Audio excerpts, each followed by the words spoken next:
Good morning friends.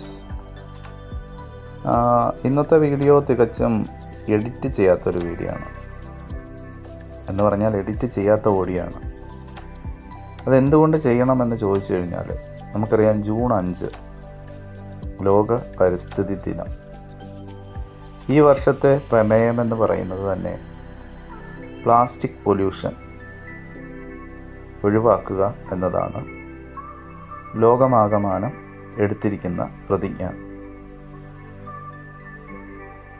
എന്തുകൊണ്ടും തികച്ചും അർത്ഥവത്തായ ഒരാശയം എന്ന് തന്നെയാണ് എനിക്ക് തോന്നുന്നത്. കാരണം പ്ലാസ്റ്റിക് എന്ന് പറയുന്നത് നമ്മൾ കഴിക്കുന്ന ആഹാരമായാലും വസ്ത്രമായാലും എന്ത് സാധനങ്ങളായാലും നിങ്ങൾ നോക്കൂ, നമ്മൾ കമ്പോളത്തിൽ നിന്ന് വാങ്ങിച്ചു കഴിഞ്ഞാൽ അതിൽ പ്ലാസ്റ്റിക്കിൻ്റെ അംശം, പ്രത്യേകിച്ച് ക്യാരി ബാഗ്, അതല്ലെങ്കിൽ അത് പാക്ക് ചെയ്യുന്ന കവറുകൾ, ഇതെന്തായാലും ഉണ്ടായിരിക്കും.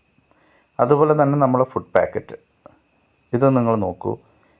ഇത് നമ്മൾ പ്ലാസ്റ്റിക് എത്ര ക്യാരി ബാഗുകൾ ഒഴിവാക്കുക എന്ന് പറഞ്ഞാൽ പോലും നമുക്ക് ഉറപ്പായിട്ടും ആ സാധനം പാക്കറ്റ് ചെയ്യുന്നത് എന്തിലാണ്?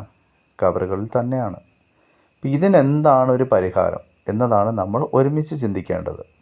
തീർച്ചയായിട്ടും ഞാനും അതിനൊരു ഇര തന്നെയാണ്. ഞാൻ എത്ര തന്നെ പ്ലാസ്റ്റിക് മാറ്റണം എന്ന് തീരുമാനിച്ചാലും തീർച്ചയായിട്ടും ഇങ്ങനെയുള്ള സാധനങ്ങൾ വാങ്ങുമ്പോൾ ഞാൻ ആ പ്ലാസ്റ്റിക് കൂടെ വാങ്ങാൻ നിർബന്ധിതനാകുന്നു. പക്ഷെ അതേസമയം അത് മറ്റൊരു പാക്കറ്റിൽ ചെയ്യുന്നതാകട്ടെ, തീർച്ചയായിട്ടും ജനങ്ങൾ വാങ്ങില്ലേ?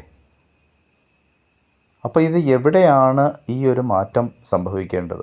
അതായത് വ്യക്തികൾ ഈ സാധനങ്ങൾ വാങ്ങാതിരിക്കുന്നതാണോ, അതോ ഗവൺമെൻറ്റിൻ്റെ ഭാഗത്തു നിന്ന് ഇതിനൊരു പ്രതിവിധി എന്താണ് എന്നുള്ളത്? ഇവിടെയാണ് നമ്മൾ ചിന്തിക്കേണ്ട ഒരാശയം. എന്തുകൊണ്ട് ബിസിനസ് സാമ്രാജ്യം ഇപ്പോഴും ഇങ്ങനെയുള്ള പ്ലാസ്റ്റിക് കവറുകളിൽ ഉൽപ്പന്നങ്ങൾ കമ്പോളത്തിലോട്ട് അയക്കുന്നു? അത് ചർച്ച ചെയ്യപ്പെടേണ്ട ഒരാശയം തന്നെയാണ്. ഞാൻ പറഞ്ഞു, ഞാനിത് എഡിറ്റ് ചെയ്തിട്ടില്ല.